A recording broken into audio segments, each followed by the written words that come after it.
Heavy metal toxicity is definitely something to consider when you're dealing with chronic illness. I try to test the majority of my patients for elevated levels of toxic metals. The ones I find most common are lead and mercury.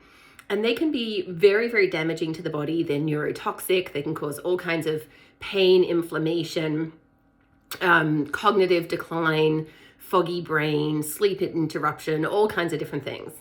So my favorite test is the provoked urine test. And what that means is you take a dose of a chelator. A chelator is something that pushes metals out of the tissues into the bloodstream, and then collect urine for 6 hours afterwards. And that provides, in my opinion, the most useful, accurate test. The higher the levels of metals in the body, the more we'll dump in that provocation and the more that will show up in the urine that we can measure. In terms of treating for heavy metals, detoxification support, glutathione is a really lovely natural heavy metal chelator. But I also use DMPS or DMSA or EDTA, which are definitely considered chelators of heavy metals. DMSA and DMPS are a little bit better for mercury.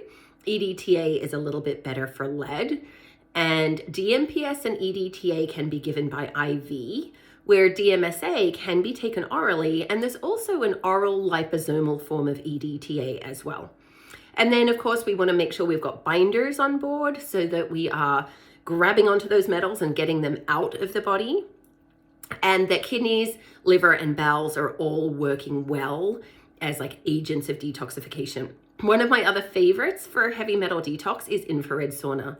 There's nothing better than sweating out those heavy metals and also mold toxins and other chemical toxins in the body.